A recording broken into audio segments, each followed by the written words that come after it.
Welcome to the eternal life of the Black Dahlia, the story of the most famous unsolved murder in Los Angeles and the victim who never dreamed of infamy. This is Allegra Lansing. In episode 2, Golden Promise, Elizabeth reunites with the father she thought was dead, a journey of hope that becomes her first heartbreak beneath the bright California sun. Elizabeth Short was 18 when she learned that her father was alive. She had spent more than a dozen years believing he was dead, believing that the man who shared happy times before the stock market crash with his wife and daughters had taken his own life after financial ruin. That was what everyone said when they found his car abandoned by the Charlestown Bridge north of Boston in 1930. That was what her mother, Phoebe, accepted when she continued raising her 5 girls alone, working as a bookkeeper through the Depression. That was the story. But in 1942, with the world at war and Elizabeth at the edge of adulthood, the story abruptly changed.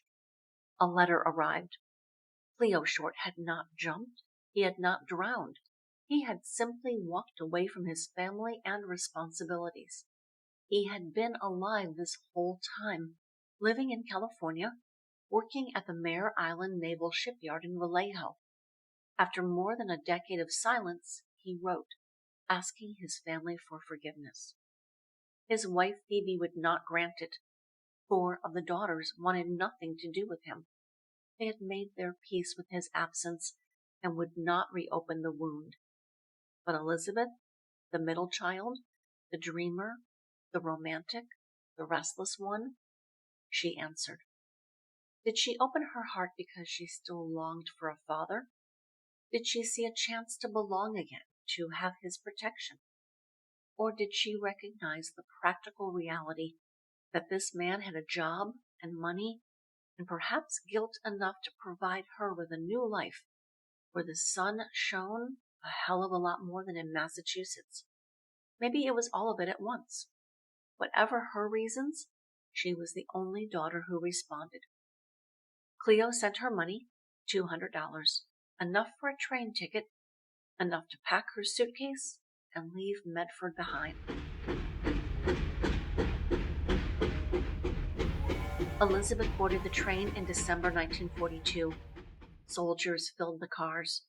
Boys her age, dressed in uniforms, bound for training camps or the Pacific. Women sat with children, with luggage, with tired faces. The air smelled of coal, of ration food, of war, even if it was oceans away. And there was Elizabeth, dark hair carefully arranged, pale skin, slender frame, a single suitcase with a handful of dresses, 18 years old, carrying not just clothes, but the weight of 12 years of her father's absence and the hope, or maybe the bargain, of reunion. The train pushed across the country, fields and towns, mountains and deserts. She crossed the continent for a father she had once buried in her mind, and for a California she had only imagined as sunlight and cinema. When she stepped off in Vallejo, she arrived to an entirely different reality.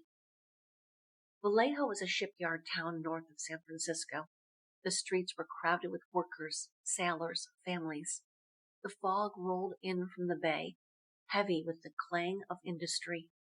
The Mare Island Naval Shipyard turned out destroyers and submarines for the war effort. Cleo was one man among thousands, a machinist who kept his head down and earned his pay.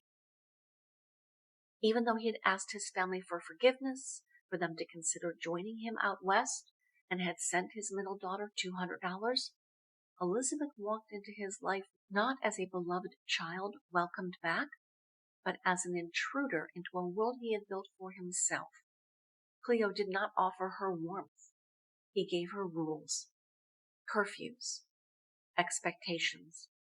He had lived without his family too long to open his heart, and Elizabeth, eager, polite, poised, tried to make it work.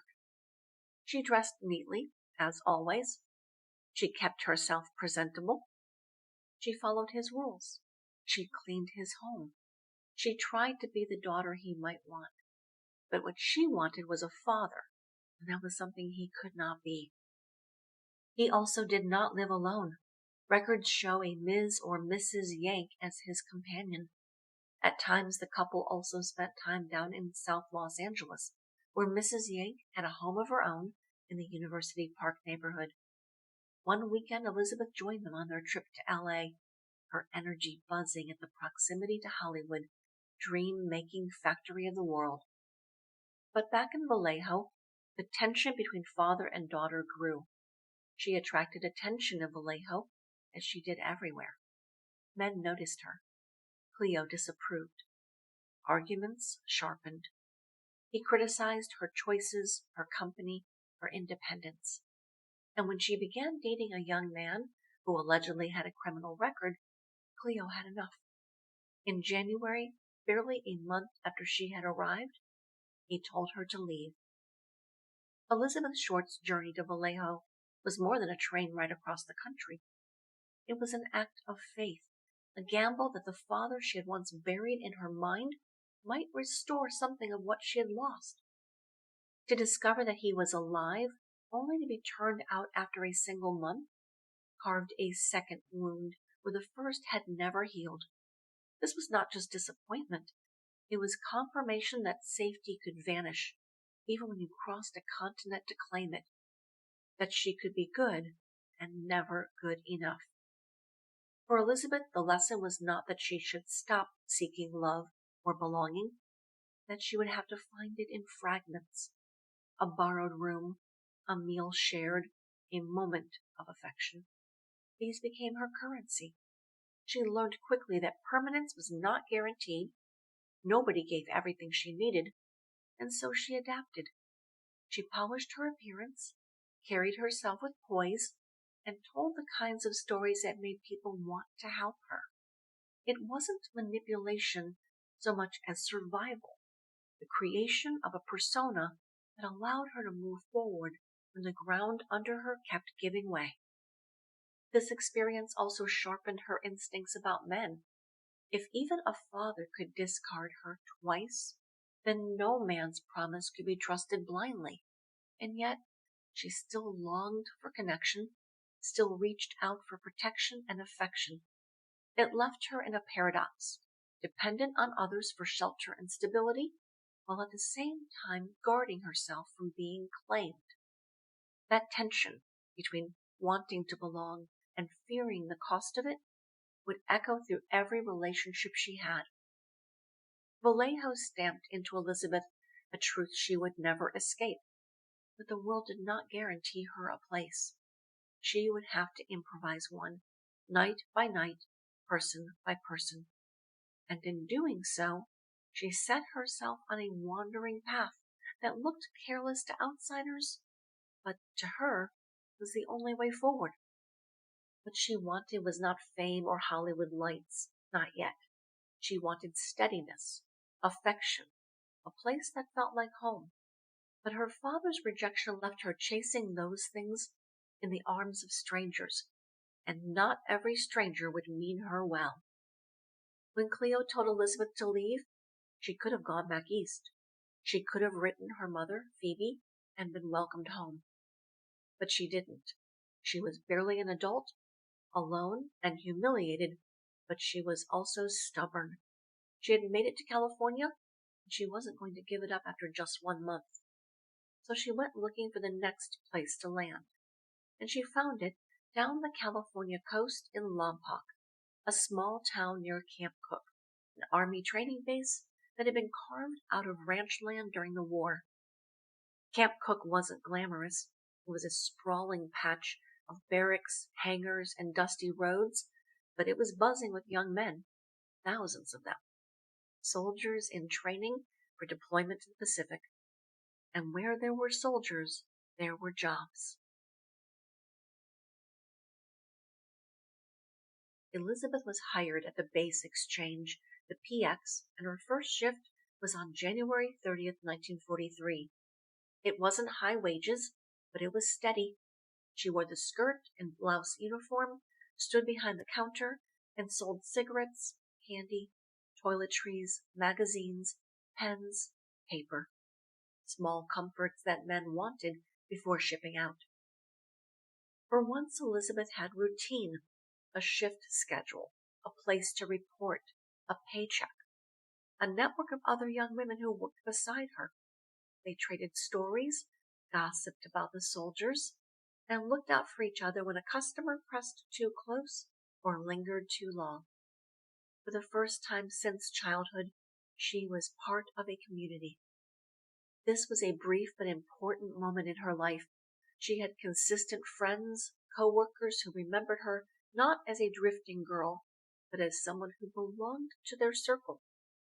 They remembered her style, how she dressed with care, how she carried herself with quiet dignity. They remembered that she laughed easily, but that there was a sadness behind her eyes. Years later, when people were interviewed about Elizabeth Short, some of the most vivid recollections came from this period. Supervisor Inez Keeling claimed Elizabeth was a model employee. A coworker described her as soft-spoken and ladylike, with a way of speaking that was deliberate, almost formal. Another remembered that she didn't drink, that when the girls went out after a shift, she would order a club soda. One girl said she often spoke about her lungs, about needing warm weather for her health. They all remembered her looks. Dark hair carefully styled, pale skin, red lipstick perfectly applied. Even in the dust and monotony of Lompoc, she dressed like appearance mattered. She may have had few clothes, but what she had was kept neat. The PX was full of soldiers, and Elizabeth attracted attention. Initially, she refused to date. But after February 1943, when the Camp Cook base paper also noticed her, that began to change. Elizabeth was profiled as the PX's Cutie of the Week, the caption teasing that business at PX1 had jumped since she started behind the counter. The article shared that Betty loved dancing and ice skating. She then accepted a few dates with the military men. One was an Army Air Force sergeant, older than the rest, who Betty moved in with. But soon he became jealous and controlling. She confided in friends that he had been physically rough with her, and she ended the relationship. This is important. When the relationship felt wrong, she didn't cling. She left. That refusal to stay in bad circumstances is a thread that runs through her life. For all the time she accepted help, for all the stories that painted her as opportunistic, she also knew when to walk away. After that, she dated casually. Dinners, a movie, a drive, nothing long-term. Her coworker said she seemed to want romance, but was also cautious. She played the role of a sweetheart for a night, but rarely let it go further. At the PX, Betty looked like every other working girl. Modest skirt, blouse, hair neatly pinned. She had the paycheck and the routine. But outside of it, her life was still precarious. Housing was temporary. Meals were uncertain. She relied on friends, on roommates, on kindness. And so two women began to emerge. The one her coworkers saw, polite, sweet, hardworking, stylish, and the one who was already learning how to move from one situation to the next, never putting down roots, never trusting that stability would last. Both were true. Both would follow her for the rest of her short life. For many who knew her only later, Elizabeth was a mystery, a drifter, a woman without a fixed story. But at Camp Cook, Betty was not a mystery. She was a coworker, a friend, a pretty girl who stood behind the counter and counted change, who laughed at jokes, who dreamed aloud about a bright future. This was one of the few places where she was consistently remembered with affection and respect. People who knew her here never called her a user or dangerous. They called her sweet, polite, lonely. And that matters, because it reminds us that Elizabeth Short was not the legend she later became. She was not the Black Dahlia. She was a young woman in her first adult job away from home, trying to belong. Eventually, her time at Camp Cook ended. The base was in constant flux, and jobs came and went. Friends moved on. Soldiers shipped out. Betty drifted south again, through a friend, Vera Green. She was in Santa Barbara by the summer of 1943, living in a bungalow on West Montecito Street. Vera was married, but her husband was gone. Betty was restless, lonely, and eager to be part of something bigger. Santa Barbara was a postcard town. White stucco, red tile roofs, bougainvillea spilling over walls. Tourists came for the beaches and the mountain views. Soldiers came on leave. And young women like Betty came hoping that a new city might offer a new beginning. In 1943, the El Paseo restaurant and bar on State Street was the liveliest spot in Santa Barbara, a Spanish colonial courtyard filled with music, servicemen on weekend passes, and young women chasing a little wartime glamour. On a Thursday night in late September, Elizabeth Short was among them, laughing with the few soldiers she'd met through friends. The orchestra played swing numbers, and the bar was crowded, the air heavy with perfume, cigarette smoke, and everywhere shone the metallic glint of uniform buttons. Around midnight, the mood shifted. Undercover police entered on a routine sweep for underage drinkers. The lights brightened, conversations stalled, and officers began checking identification. When Betty couldn't produce proof of age, she was quietly escorted outside with several others, still polite, insisting she hadn't been drinking any alcohol. At the station, she gave her full name, Elizabeth Short, 19, born in Boston, Massachusetts, and posed for the now iconic mugshot. She was booked, leaving an arrest record that would later ID her body. She spent her night in custody but was spared detention when police matron Mary Unkefer extended her hospitality. Officer Unkefer was a policewoman assigned to handle female offenders. At the time, the Santa Barbara Police Department was one of the few in the state that employed women in this role. Officer Unkefer had seen it all: runaways, prostitutes, thieves, girls caught drinking or loitering. She knew the difference between a hardened delinquent and a girl who had simply strayed too far.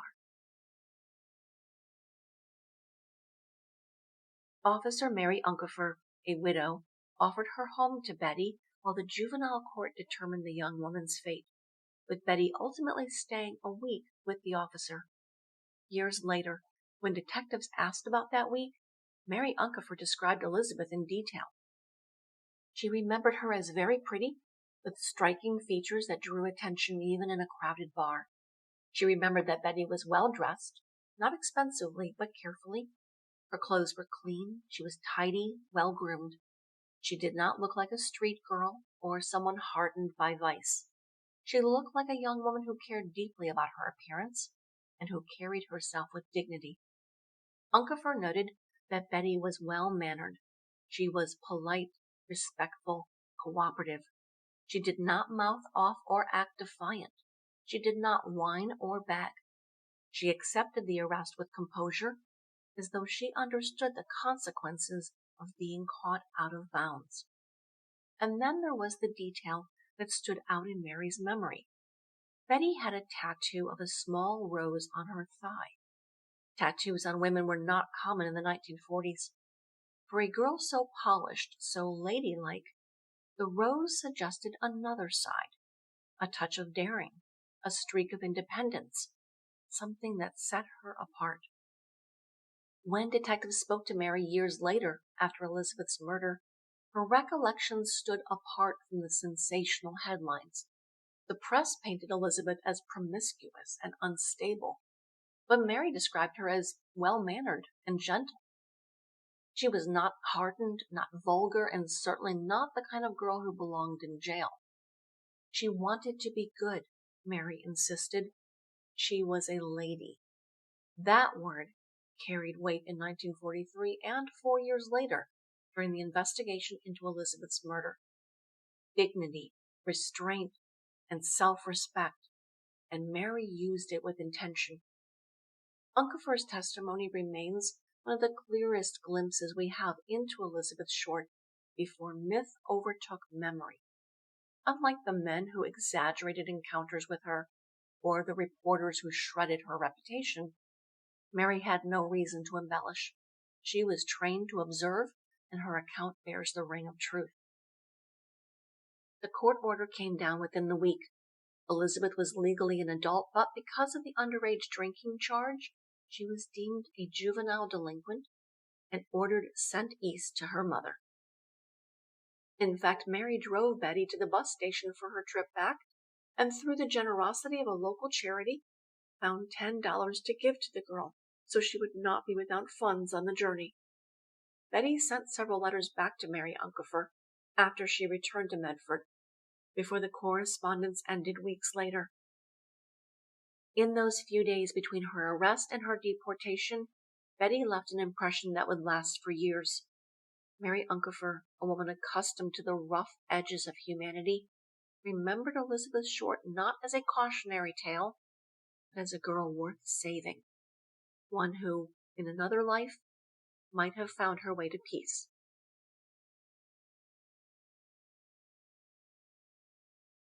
Elizabeth Short didn't choose to go back to Massachusetts. The court chose for her. After the arrest in Santa Barbara, the judge's ruling was swift. This 19-year-old was a juvenile delinquent. That was the phrase the law used in 1943. The solution was to ship her home. And so after only a brief taste of California, Vallejo, Lompoc, Santa Barbara, she was put on a bus heading east. I often think about what that ride must have felt like.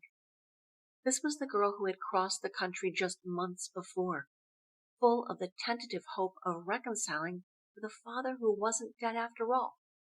Now she was on the same track in reverse, not chasing a dream, but sent home in disgrace, not to California sunshine, but back to Medford's cold, not to independence, but back under her mother's roof.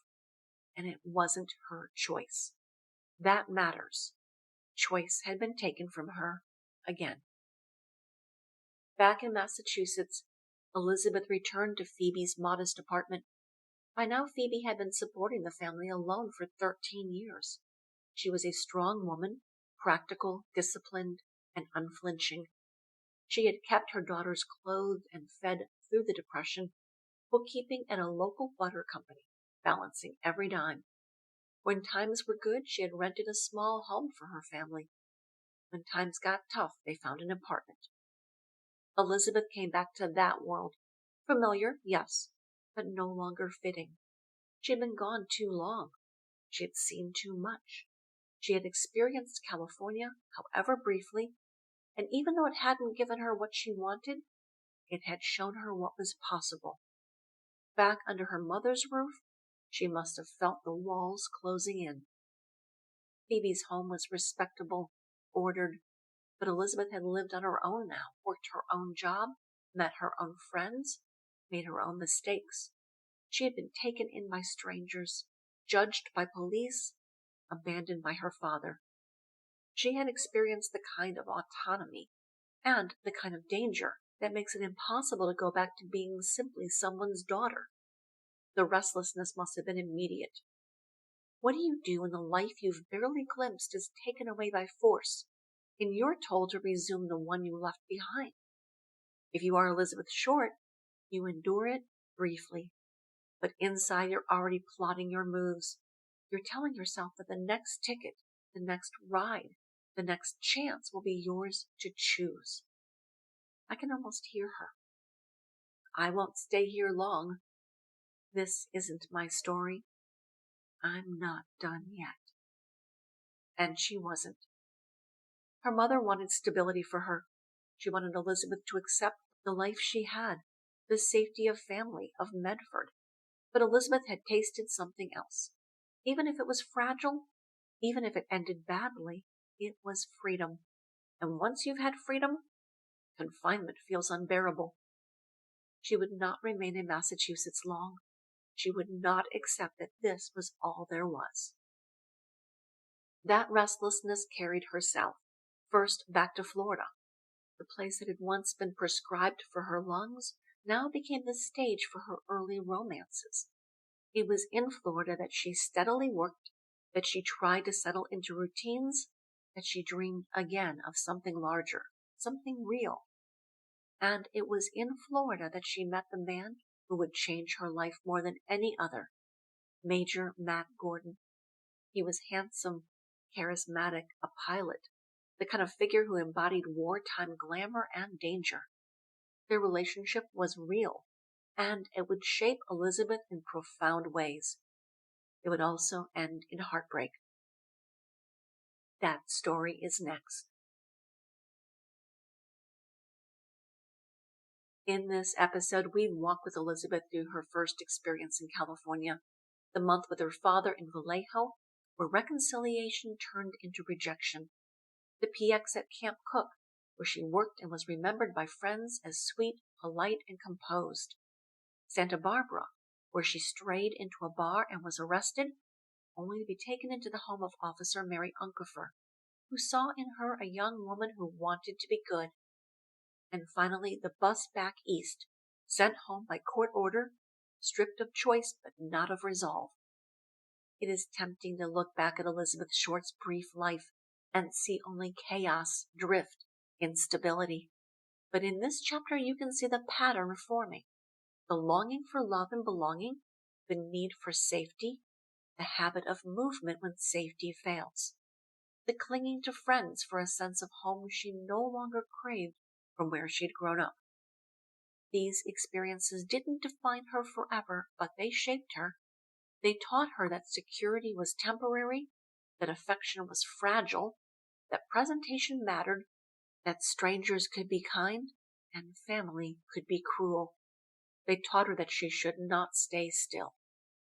And so she would not. In episode 3, Love Letters from the Sky, we'll follow Elizabeth south to Florida again, the place that had once healed her lungs. We'll see her romances, her friendships, and the love story that still lingers over her life.